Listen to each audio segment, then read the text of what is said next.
1ാം ക്ലാസ്സിൽ തൊട്ട് 7ാം ക്ലാസ് വരെ ഞാൻ തിരുക്കാട് AMHൽ പഠിച്ചത്. ഞങ്ങൾ വാപ്പാക്ക് കച്ചവടം അവിടെ ആയിരുന്നു. അപ്പൊ ഞങ്ങൾ അവിടെ പിന്നെന്താ വാടകയ്ക്ക് ഓരമ്പാലം തിരുക്കാട് ആ ഭാഗത്താണ് താമസിക്കുന്നത്.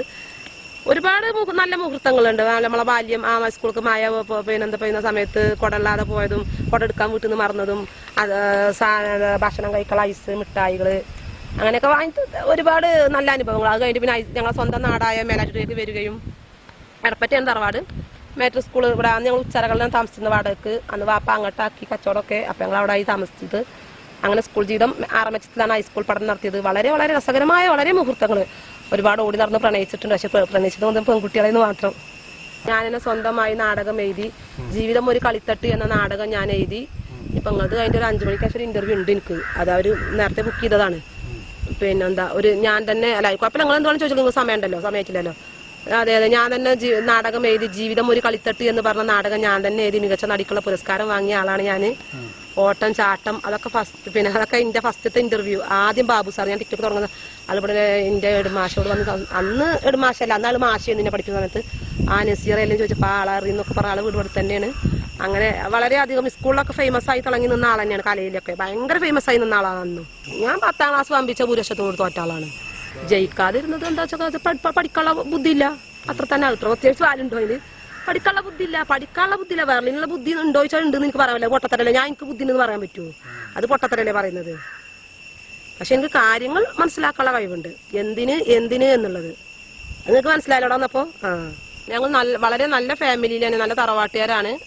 എന്റെ ബാല്യം ഞങ്ങളെ ഉപ്പിയുമ്മയൊക്കെ നല്ല നില തന്നെ ഞങ്ങൾ വളർത്തിയിട്ടുണ്ട്. ഇപ്പൊ അവരാരും ഇല്ല. ഫാമിലിയെ കുറിച്ച് വല്ലാതെ നിങ്ങൾക്ക് പറയാൻ താല്പര്യമില്ല. ഉണ്ടാവുമായിരിക്കും ആരെയൊക്കെ നിങ്ങൾ ചോദിച്ചാലൊക്കെ ആരെയൊക്കെ ഉണ്ടായിരിക്കും. പക്ഷേങ്കിൽ പിന്നെ നമ്മുടെ ജീവിതത്തിൽ ഇപ്പൊ ഒറ്റക്കാണ്. അത്രേ പറയാൻ പറ്റുള്ളൂ അതിനെ പറ്റി. മറ്റൊരൊന്നുമില്ല. വാപ്പിയുമ്മയൊന്നുമില്ല. നിങ്ങൾ ഉമ്മ മരിച്ച ഉമ്മയുടെ താമസമുണ്ടെന്ന് പറഞ്ഞ് നമ്മളെ പറ്റിച്ചത് അടുത്തേക്ക് പറഞ്ഞു വിട്ടത് ഏത് ഉമ്മ താമസമുണ്ട്? നിങ്ങളുടെ ഉമ്മാന്റെ വീടാണ് അവിടെ പറഞ്ഞിട്ട് തറവാടിലോ ഉണ്ടായിരിക്കും ഇല്ലായിരിക്കും എനിക്കറിയില്ല. അല്ല ഉമ്മ ജീവിച്ചിട്ടില്ല അതെനിക്കറിയില്ല. എന്തായാലും വാപ്പ മരിച്ചിട്ടുണ്ട് 2 വർഷമായി. നിങ്ങൾ കണ്ടിട്ടുണ്ടെങ്കിൽ ഉമ്മ ഉണ്ടായിരിക്കും. കാരണം നമ്മളെ പറഞ്ഞു വിട്ടാണ് അത് ഉമ്മാന്റെ വീട് ഇതാണെന്ന്. ഉമ്മാന്റെ വീട് എന്ന് പറഞ്ഞാൽ ഉമ്മ ഉണ്ടാവണു. ഇപ്പൊ ഇതിന്റെ വീടാന്ന് പറഞ്ഞാൽ ഞാനവിടെ ഉണ്ട് ഉറപ്പിച്ചു. നിങ്ങൾ ഞാൻ കണ്ടതാണ്, ഇന്റർവ്യൂ ചെയ്തതാണ്. ഇല്ലാത്ത ഉമ്മാനെ എങ്ങനെ ഉണ്ട് എന്ന് പറയുന്നത് നമ്മള്. അത് ഉമ്മാന്റെ വീട് എന്നായിരിക്കും പറഞ്ഞിട്ടുണ്ടാവുക.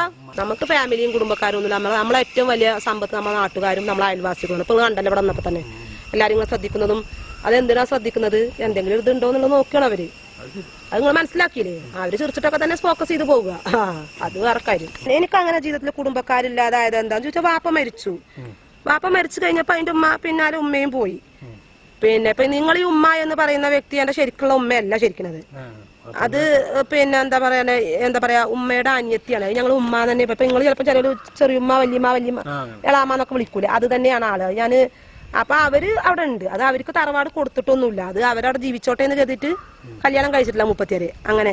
അപ്പൊ പിന്നെ നമ്മൾ വാപ്പി ഉമ്മി മരിച്ചു പോയ സമയത്ത് പിന്നെ നമുക്ക് ബാക്കിയുള്ള കഥ ഞാൻ നിങ്ങൾക്ക് പറഞ്ഞു തരണ്ടല്ലോ.